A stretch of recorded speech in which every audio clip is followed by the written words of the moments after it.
Hey y'all, welcome back to the DIY Homebuyer Podcast. Really excited about today's conversation with Nick Mershon. Nick is a true Renaissance man with the Navy background, baseball player. I mean, if you love all things American, you're going to like this guy a lot. He's got a background in real estate, which is a big part of why I wanted to have him on.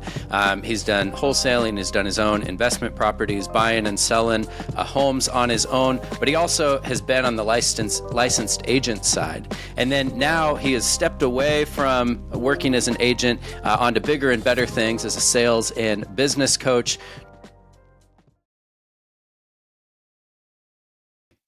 course, man. Thanks so much for the great intro. And it took me 35 years to figure out what the Nick gift in life was after hitting a ball 500 feet, and then trying to figure out the day to day with the same 120 dudes underway for 6.5 years at a time. But I'm glad I found it. Glad to be here, man. Yeah, because that's right. You were with the Navy. You were like nuclear submarines, right? Nuclear submarines. So thought that I was going to get away from college, joining the Navy, got hurt playing ball, and didn't know what I wanted to do with my life. Had kid one on the way, and was like, well, let's go do this thing. And thought that I was going to be working back there with the reactor for a little bit. Did not get all the way through that schooling that happened. And they said, hey, Nick, do you want to go shoot torpedoes and make sure we don't hit things? And I said, yeah, let's go do that. Yeah, so let's do that. Joined in March, didn't get to my first and only submarine until May of 2010, but learned so much there. It was a blast. And then once again, thank you, VA Loan, for the ability to put next to nothing down and take on as much real estate as you possibly can. So it was great. Dude, there absolutely are some, and deservedly so, amazing perks for serving in any of the armed forces like that, which is great. But was that really so coming out of the Navy, was that really when you started getting into real estate, or what was the introduction there?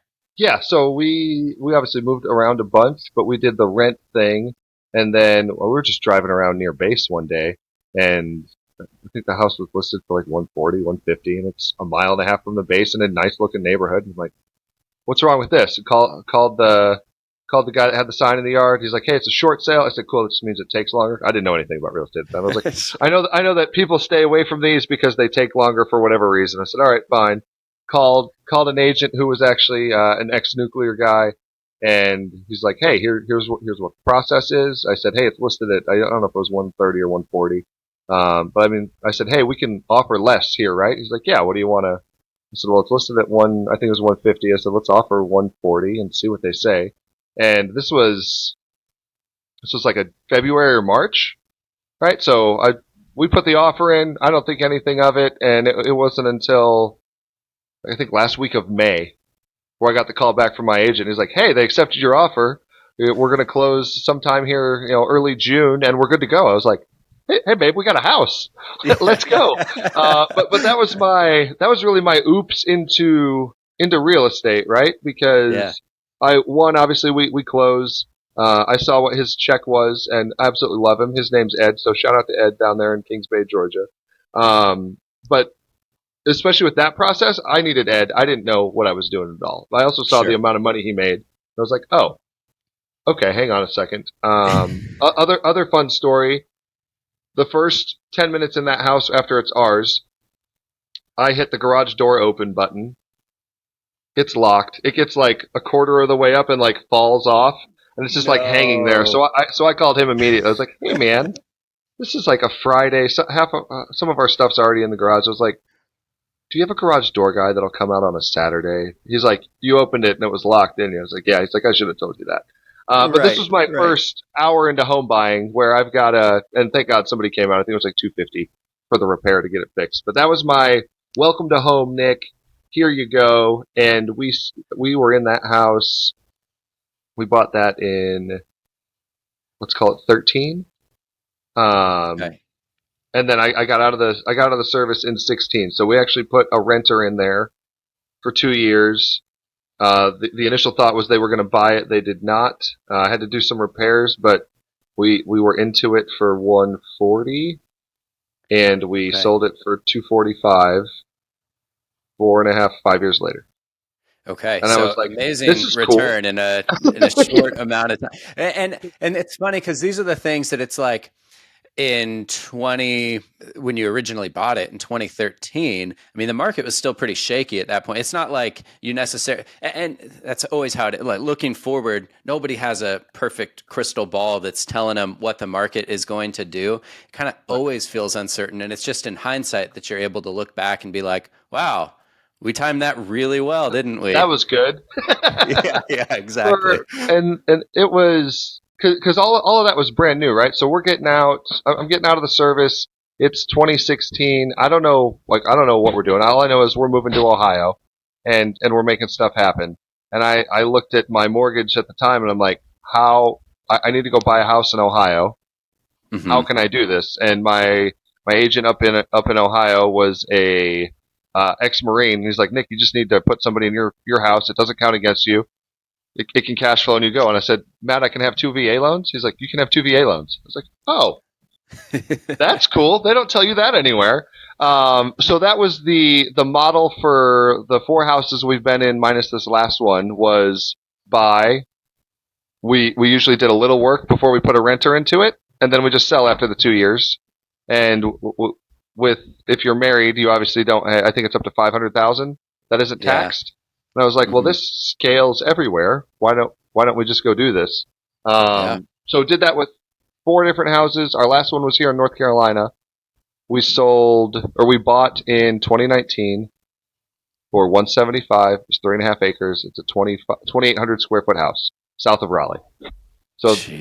that doesn't exist anymore. No, no, you're making me jealous. Every listener right now is like, all right, I liked him at first, but now I kind of hate this guy.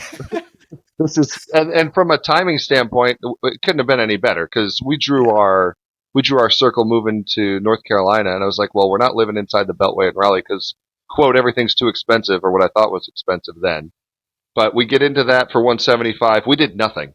We did nothing other than destroy this house, add some shelves, and paint a little, and just watched value creep up, creep up, creep up. At the end of 23, we sold it for over 330, and I was like, this is the easiest thing we can ever do. So we traveled up and down the East Coast for 2024, but for me, especially on the investing side, it was thank you Navy, thank you VA loan. Hey, this Yeah. model works. Does it scale? No, because you have to be in the house for a year, 2 years, etc., before you get somebody else out of it. But I said this worked once; it can work again. Let's keep doing Yeah. this, and then figure out where Forever Home is. So Totally. I love it. I love how well that's worked out. I'm curious, where in that journey and why did you decide to get your real estate license? So I saw what Ed's commission was, right? Yeah. I thought about getting my license since let's call it 2015, right? So finally got my license probably 2018 as I was leaving the consulting and corporate world, and I was like, I'm gonna go take over a little podunk town in North Carolina, a little north of Bragg, and I was like, okay, cool, like let's go do this. Zillow leads for the entire area code were $250. My phone rang 31 times a month Oh my with a gosh. new lead. So Yeah. so for me it was perfect storm. I'm like, I'm paying X amount, even if I'm terrible at sales, Yeah. I'm going You're to go getting close a such an third of these, incredible return. Yeah. right? Yeah. That's a And no let's go brainer. take over. It was cool, and then I figured out, hey, this is great. Pandemic happens. I have to figure out what's next. The whole Hmm. world's shutting down, and I have no idea what the next thing is. So that's when I found the sales coaching and business coaching. But for me on the agent side, my hardest home sale was a $240 listing where I had brand new first time home buyer, a guy that had been in it for years, so it needed some upkeep, hadn't had any work done, and that was a 88 day process with two contracts falling out, some Yeah. reinspect, some work that had to be done, and what ended up being a $3,000 or $4,000 window of, hey, if this is over X amount, bring it to closing. She's not going to be able to buy this house. Yeah. So learning a bunch there. I know that the current market says selling the $200,000 home, selling the $2 million home are essentially the same thing. They are, right? But I also don't believe your commission should be exponentially more just because we added a zero on this house, right? Like Yeah. the work is the work is the work. What are we paying these people? Right. I wanted to talk with you about that because that's definitely one of the things that I think consumers are waking up to, especially on the buyer side with all of the regulatory changes and the NAR settlement. And now that buyers agents are having to have this conversation about compensation.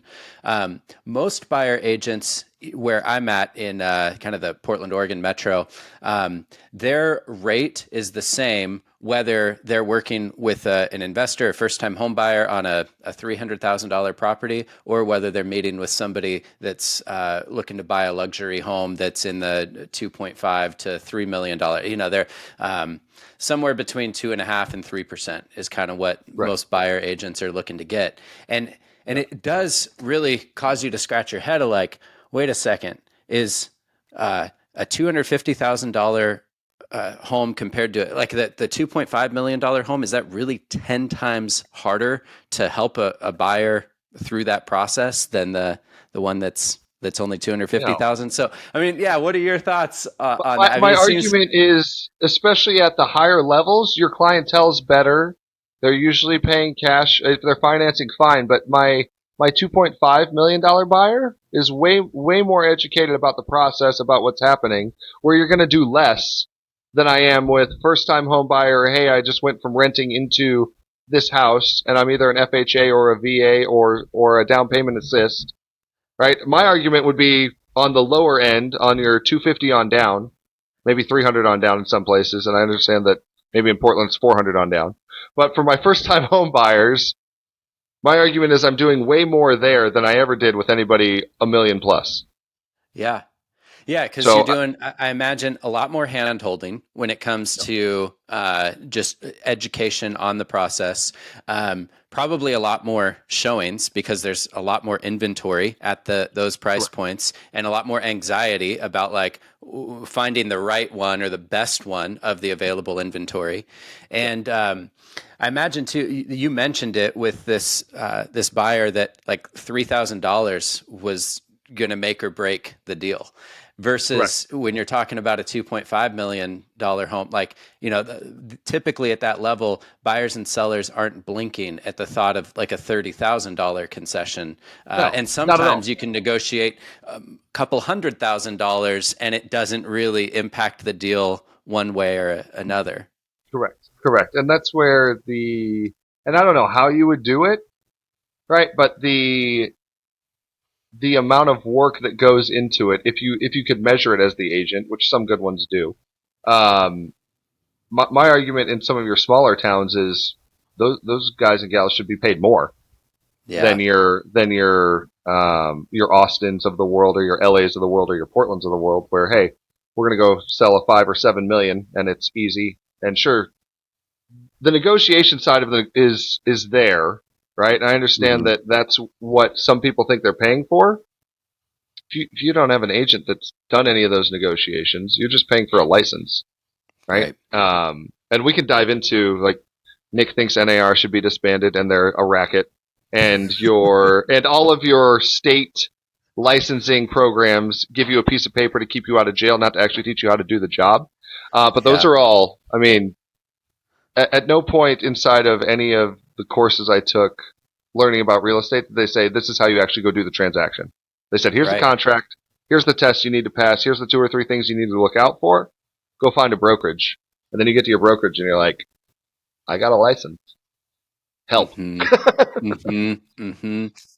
Yeah, and I think that that's what also so many consumers feel in the experiences that they have. Like the the idea of working with a real estate agent or realtor, it comes with this whole idea of like you're working with a seasoned professional and somebody that's really gotten a lot of training and education. But as you point out, um, that actually like you can get the educational hours that you need pretty much within a weekend, maybe 2 weekends worth of Right. coursework. And you have less like oversight and requirements than even like a beautician or a hairstylist in most Right. states, which Right. is You've pretty got to wild go. that. cut 1,000 hours as a barber, I think it was, in North Carolina, because one of our buddies was. I was like, what?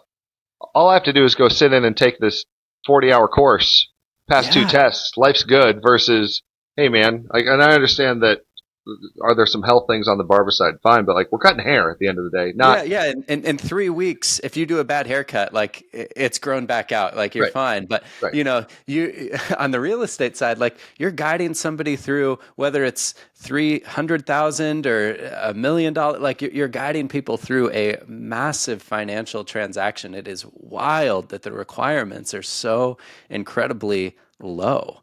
And 100%. as you were in an office working with different agents, I mean, what's kind of the breadth of the quality that you've seen as you've worked with Yeah, different yeah, people? for sure. And I've seen the team side. I've seen the train. You can tell right away who cares and who trains their people Yeah. from initial conversation with that agent, right? So some of them are, hey, I'm a volume agent and go go go. This is my process. The ones that care, you know right away. You have the conversation. They also pick up their phone and can answer questions. Where, especially as just as it's happened here the last 5 years, where hey, like I have to be on the listing side because listing agents are better. Like there is no license for listing agent. There's Right. no license for buyer's agent. There's a license for, you are a real estate professional. You're a real estate agent. Go do the thing. Yep. So some of I don't know that I've seen a more pretentious infighting group of people than I have in the real estate world. And that's coming from like a submarine where dudes are going to be dudes and like the fighting's actually fighting, but then it's over and Right. it's done with, versus I'm going to pick at them for forever. And this is how I make stuff happen. Yeah. Um, but the good ones train their people really well, and it's not just, hey, here's how you do the transaction. It's, here are the 35 other ways this could go wrong and how to get ahead of them, versus I'm playing catch up and trying to fight from behind. Yeah. Let's talk about some of because most of the folks that are listening to this have found it because they're interested in just skipping the buyer agent piece at least Yep. altogether. And they're just saying that, like, okay, I'm buying a $700,000 home. This agent wants 3%. And whether it's me paying it or the seller paying it, they're still adding $21,000 to the transaction. And Correct. consumers are just saying, I don't know that that's worth it. Can I do this myself? And so Yes. I'd love for you to speak to, yes, the overarching question of like, can I do it myself? I think the obvious answer there, I wouldn't be having you on if the answer was no. So the answer is Absolutely yes, not. but Go find an agent. Run. wow, this interview has taken a terrible turn, and I'm out. yeah, exactly. I really need to work on my screening process here. But I'd really actually like to dig into what are those ways that a transaction can go wrong that Sure. unrepresented buyers or self-representing buyers should be aware of? What are the things that Absolutely. even agents don't know about, the bad agents don't know about, that our home buyers should? Right, right, for sure. And this is all going to vary state by state, right? So Hmm. can you do this yourself? The answer is yes, 100% of the time. Most states, I have to have a lawyer that is going to go over paperwork and look through everything. You can hire them by yourself buying a Yeah. house. In every instance, you can hire them by yourself buying a house. The other spot where things get sticky is, how long do I have on a right of rescission on your contract? So some states it's 24 hours. Some state you have 3 days, 72. That's going to be state dependent on, hey, I've signed this contract. I still have an out clause inside of a pick an amount of time, or you can walk away, no harm, no foul. You're good to go. Hmm. So figure out what that time is. The other thing on the contracts are like time being of the essence. That is not a deadline that can move. So Right. if you have anything that says, hey, time is of the essence inside of there, that date can't move. You have to have everything in by that date, or hey, they can walk away, and you're going to have 2 or 3 other clauses in there about what happens.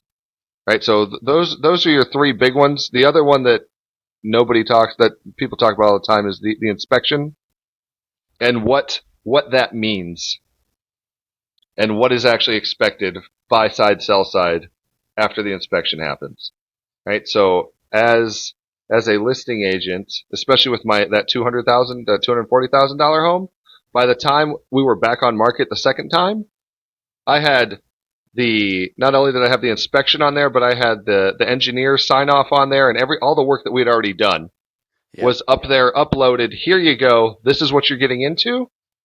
If you have questions, by all means, pick up the phone and I'll answer them. But here's everything that I know about this house already. I don't understand why that isn't the norm and the standard. I have a Carfax for cars. Mm-hmm. I have, whether that's buyer beware or not, Carfax for cars exists. If I'm going to list the home, why is it not on me to have the inspection done, roll it into the cost of listing the home, and now guess what? Whenever you have a question as the buyer, here's everything that's wrong with my house from outside third party, not inside of a transaction, where I move on. Yeah.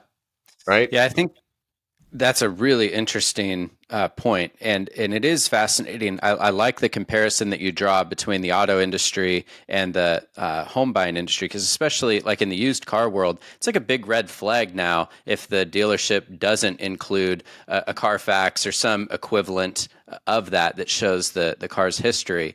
And yet, I think there's still so many sellers and listing agents that feel like, well, I don't want to dive too deep because it may reveal that I've got some big issue that I need to deal with, and maybe it's essentially like maybe I can pull the wool over some home buyer's eyes, and not only is that just like a slimy sort of approach to any sort of sales, and just sort of that golden rule of like treat others the way that you want to be treated.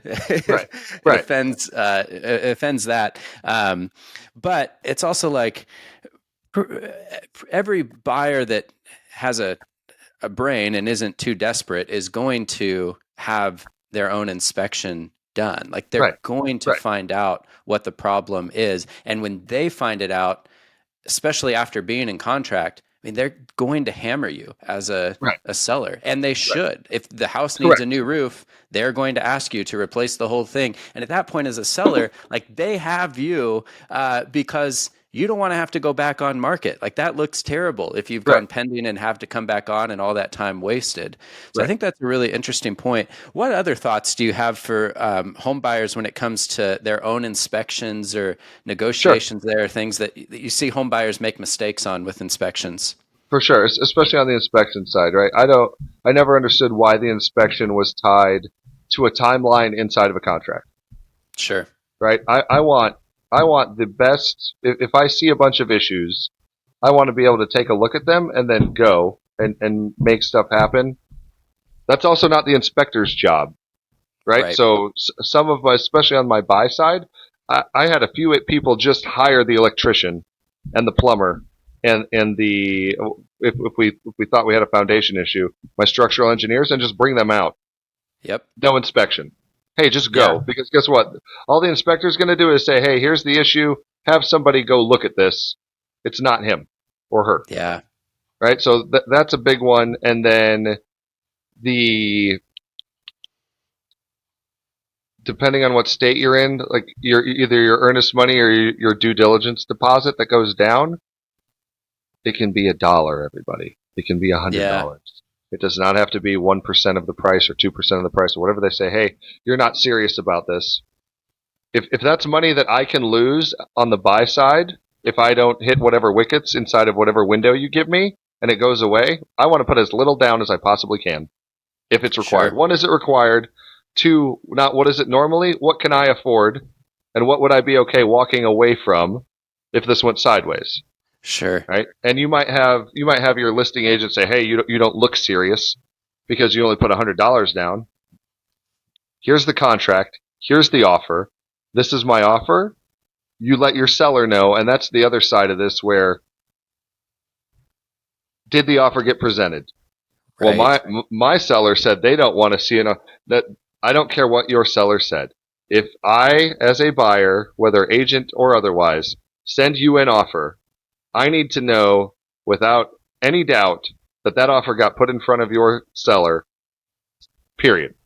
And we 100%. Also know that doesn't happen every time either. So I don't know if that so let's go back to the inspection real quick, because that was the other thing that I would brief my buyers on, is it's probably going to be 20, 30, 80 pages. There are things on there that are your hit list after you buy the house, assuming they are not the roof, the floor, the HVAC, the electrical. There might be one or two others. Maybe your plumbing, right? But there are very few things that can keep the transaction from moving forward that are a must repair. So you figure out beforehand, hey, this is going to come back. You're going to think it looks crazy. Then you're going to have stuff on there like door hinge doesn't hang right. Get in there, right? Or hey, this window has a crack because you have some amazing 1990s windows that haven't been touched in 35 years. Okay, cool. All of those things put aside. Do I have a roof issue? Do I have a plumbing problem? Do I have an electrical issue? All of those are your big ones where, hey, now this might not get funded without a repair. But that is completely separate than your wish list that you have post-inspection that you want them to go give you a whole new house. That it's not on them at all. No, and I think I really like the recommendation there of instead of paying your $500, $600, $700 for a generic whole home inspection that at best is going to tell you, hey, have a specialist come out and look at the roof and an electrician come out and look at the panel. To skip that step, save yourself some time, and you'll probably come out even a little bit ahead financially to just hire the drainage and foundation specialist to come and get under the house, to have the roofer come out and look at the roof. I think that that's a really smart strategy, to just go straight to the specialists and get the actual answers that you need, and to get the bids from them so that you know if the seller isn't willing to make the repairs, what kind of costs you have or what kind of credits are reasonable to negotiate, so that you're not just guessing at these things. Correct. Well, and that's also where, if I only have a 14 or a 21 day window in some states, right? Like, if I'm buying a house in June, guess what? That plumber, that roofer's not coming to you first. No. They've got 1,000 other things. Neither's that HVAC guy. They've got 1,000 other things that are going on that are not this, hey, $250 for my time to come look at your panel, or $250 to go look at the HVAC unit that you think's a little older. So some of that, I think all of that onus should be on the seller. Yeah. From a disclosure standpoint, to say, hey, here's everything that I saw. Here's everything that I know, and either inspector or general or contractor knows is wrong with my house. Cool. Here's what I have it listed as. What if you want to negotiate? Fine, get in here. But here's everything that's wrong with my house. Here's what I have it listed at. Let's talk. Make the phone call. Yeah. I think that's great. One of the other things I wanted to touch on here, the first thing that you had said was you talked about hiring an attorney. And there are some differences where there are some states that require, like attorney states, you have to have an attorney that's part of the transaction. Other states use escrow agents. Regardless, whatever state you're in, hiring a real estate attorney is always an option that's available to you. Sure. I think for a lot of folks, they feel uncomfortable with the thought of approaching a real estate attorney, not really knowing what kind of services they can expect. It all just feels very mysterious to them because it's not normalized. They usually go through their agent. And so as a self-representing buyer, what are your thoughts on them approaching an attorney? What are kind of the questions that they should ask? What are the expectations they should have, as well as kind of costs? I know you're not speaking as an attorney, but still, you've worked with enough of them to probably give some good estimates here. Yeah. And this is, once again, this is all going to vary state by state, but you're paying for this anyway if you're using an agent. This is something you're already paying for. That's number one. That's a great point. Number two, they are going to look at two separate things those lawyers can do. They're going to look at your contract to see if it's correct. That's step one. Yep. If you want their advice on that real estate transaction, that will probably be outside of that scope that you are hiring them for. There might be an additional cost there, but that's anywhere from $250 to $1,000 an hour, depending on where you're at and what they're doing. But that 1 hour, that one or two questions they can answer, that, hey, what does this contract mean, could save you $500,000 or $1 million or whatever your number is on the back end. So vet them. How many have they done? but they're going to look over your contract and say, hey, yes, this contract is good to go. If you need to know what is inside that contract and what it means, that's going to cost you probably another hour. But at least have them walk you through, hey, here's step 1, step 2, step 3. Here are the things that actually matter. Here are your dates that matter. Here's your wiggle room, or here's what could go south. Fine. Game on. But your line between agent and lawyer on contracts is really thin already anyway. Because I can give you, especially as an agent, I can walk you through everything and where it could go sideways. And then when you have, hey, Nick, what happens if blah question? I can't answer it because that's a lawyer question, not an agent question. Yeah. And some agents are going to answer them, some are not. But that's a question you should be asking an attorney to say, hey, here's how those go. Are you going to get pushed off to whoever their assistant is or whatever or whoever that person is that's doing some of their stuff? Sure. But your questions are your questions. How quickly can you get answers? Those could save you a couple $100,000, couple $1 million on the back end, assuming you go purchase the wrong thing or you didn't know about something. Yeah. But well worth their money. Well worth their money. Yeah, even at a $250, $300 an hour charge working with a real estate attorney, that's still, as a self-representing buyer, I mean, you got a lot of hours of your attorney's time that you could use before you ever get close to what a agent is making at a 3% commission. Right. Give me 10 hours with a lawyer. And this is not ripping agents that are out there that are awesome, but my 10 hours with a lawyer are 1,000 times better than 10 hours with most real estate agents. And I'm actually going to get answers on what could happen versus, well, I don't know, not in my lane, lawyer lane. Yeah. Or agent trying to I mean, one of the scariest things is a agent drafted addendum, a legal document that's put together by somebody playing lawyer. Like it's that is a recipe for disaster. Anyhow, so you have done this process on both the selling and the buying side. Let me ask you this: how realistic is it for self-represented buyers to actually save money in this process? Oh, easy. Even if you go, so I don't think your price point of home matters either, right? So you factor in 10 hours of a lawyer fee and even call that $500 an hour. So $5,000 there, $2,500 for all your inspections or for all of your contractors to come out and do whatever it is. That's assuming you have 10 of them. And whatever other fees, you could probably do 90% of real estate transactions, 400 on down, under 10K. Yeah. Easy. And have unbelievable protection for yourself. Correct. Better than you would with, and the nice thing is that puts you in control. I mean, one of the things that I've always hit on is just the fundamental misalignment of the incentive structure with the buyer's agent, and that, yes, there are some that are good people and they can work against themselves financially, but that doesn't change the fact that the system is set up such that to be a good person, they are having to work against themselves financially to save you as the buyer money. Right. Every dollar that they save you as a buyer, every $100,000 they keep you under your maximum budget is money out of their pocket. And every additional week that they spend with you where you don't close on a house is money that they're losing compared to if they got you to close quickly. And so that's the nice thing about being self-represented is that some folks may hear this and be like, whoa, I could still be spending $10,000 on doing the full service, like hiring my own attorney, hiring all my own people. And but it's like, even if you did, you're still in control of all of those. There's way less bias in the kind of advice that you're getting. Well, it's yours, right? Like I don't have a third party person who doesn't need to be involved in the transaction. And then the last thing I want them to do, especially if I hired them, is call the listing agent and we're playing with their $2,000, $3,000, $1,000, $5,000 a piece to make a deal happen when you don't need to be involved in this process anyway. Like the last thing I want to do is take $5K from both sides.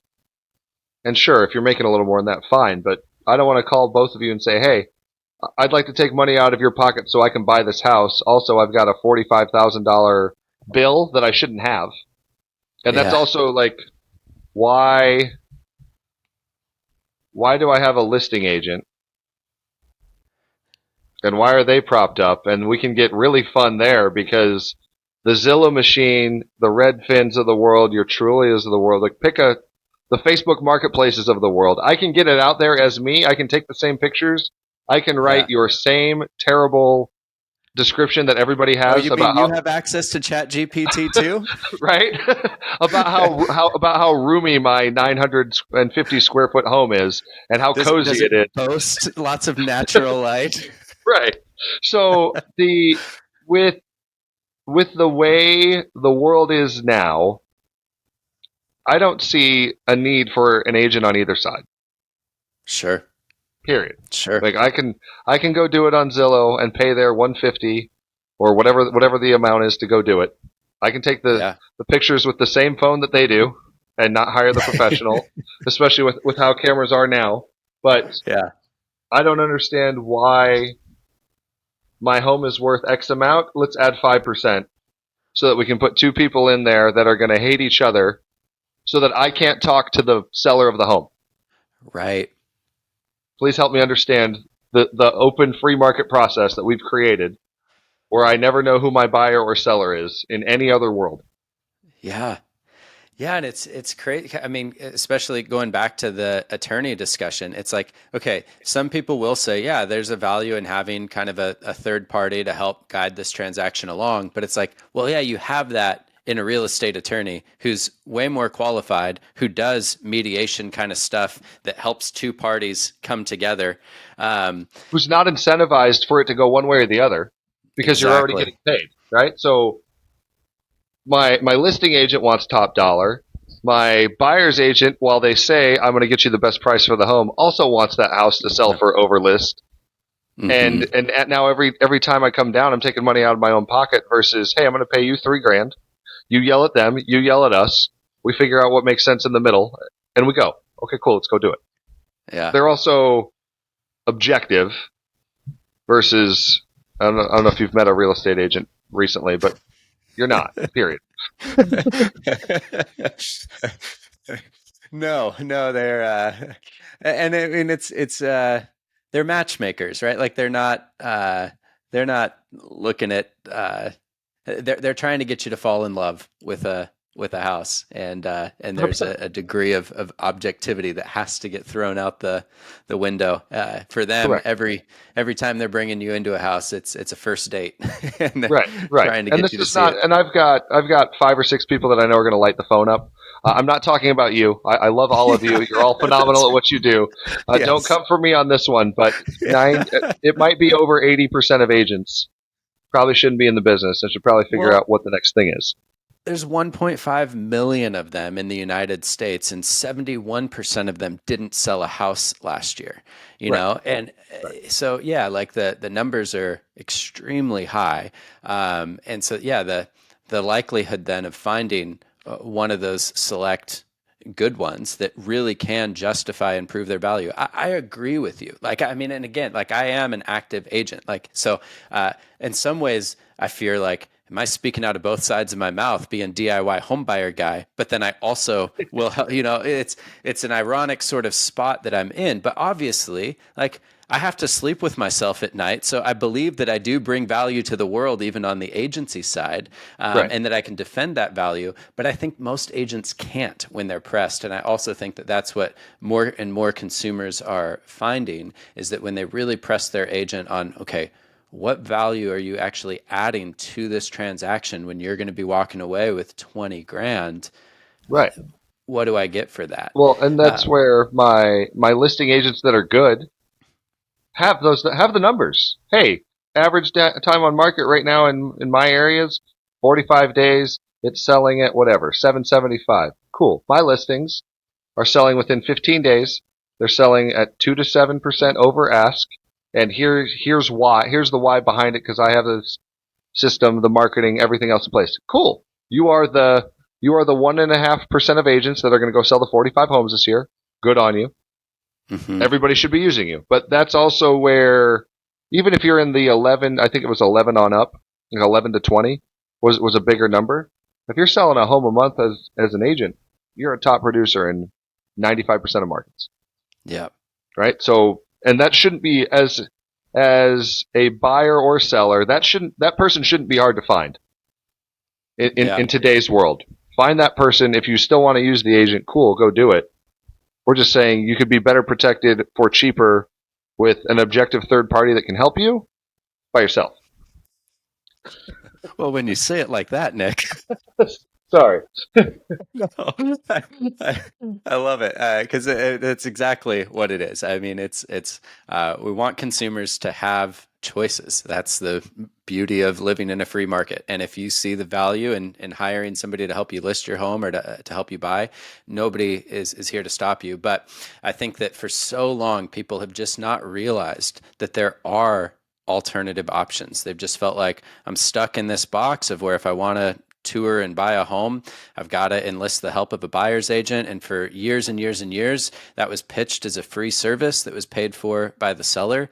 But the times they are a-changin', and I think that that's a good thing, and that's really why there's so much of the mission behind this podcast and what I'm doing, and so much of what I've even seen you jumping on, and conversations that you've been adding to just say, yeah, no, there is a legitimate way to participate in the home buying process without hiring an agent.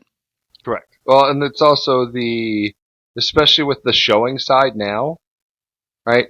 A bunch of listing agents aren't letting people go see the home without an agent. So it's really fun. Hey, the new settlement said X, Y, and Z, and I have to represent you if you go buy this house. I want you to represent me to open this door, and whether I buy this house or not, I'm not paying you. I need that written somewhere. Yeah. Versus hey, the NAR settlement said that if you're going to go look at a house, I have to represent you prior to that. That's not what it says. 1, 2. All I'm doing is saying, hey, I only care if you buy this house. I have to get paid. Versus, hey, here's the value I'm actually bringing on the buy side. Right. That's one of the other big ones where I'm like, that's illegal. Don't say that out loud in places, but I'm like, you can't do that.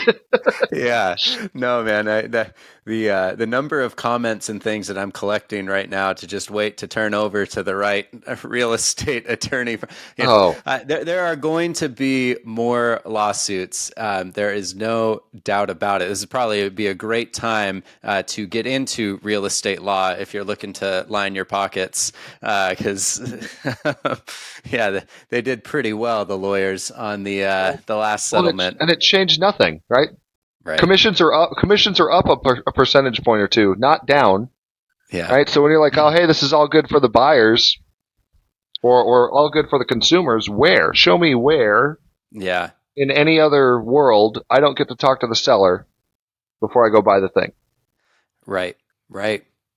Yeah. And it's like frowned upon if you talk to them. Yeah.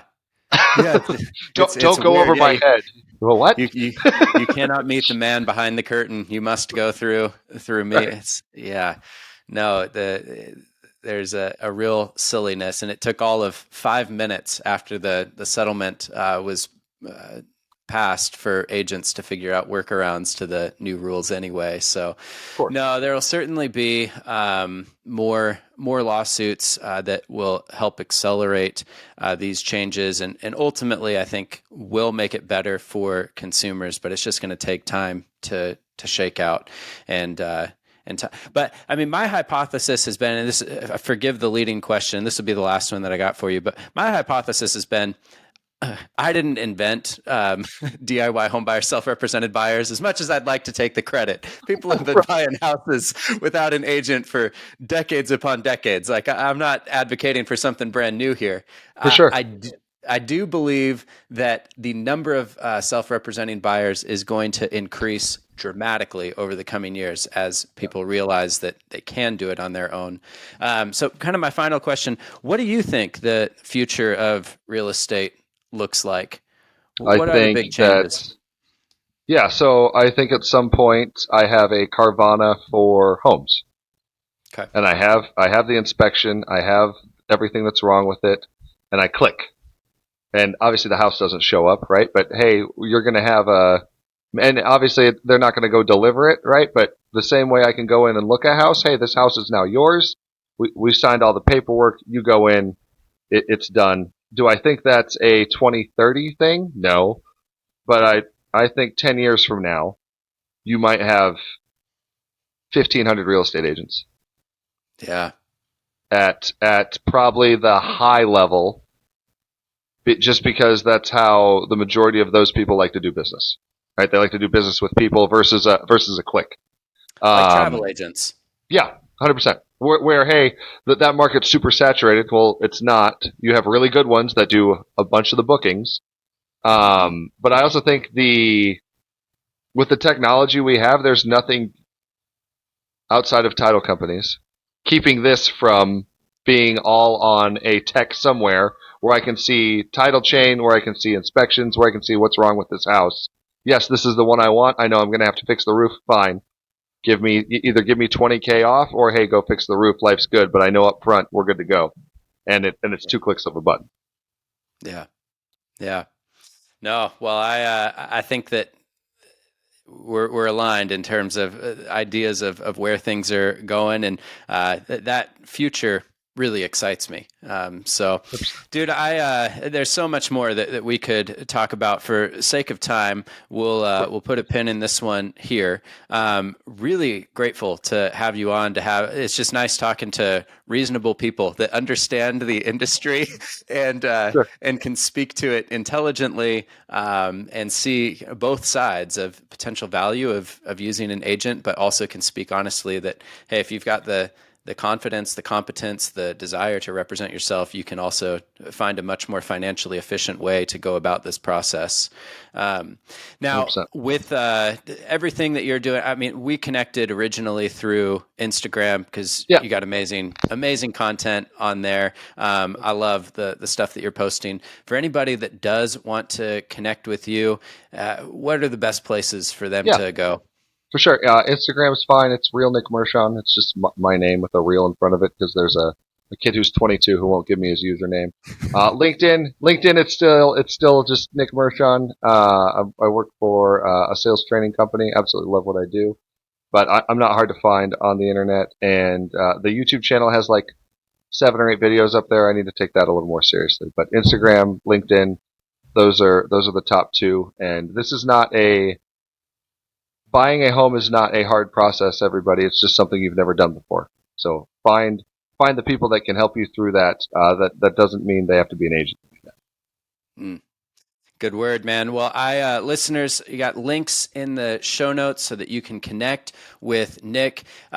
Do share this episode with somebody that you know who's buying a home, or if there's anything here that stuck out to you that you think would be a good conversation starter, share it, leave a review. There's a lot of agents that like to leave hate, so we like to balance that out with people that actually benefit from the content, and we'll look forward to seeing everybody in the next one. Thanks again, Nick.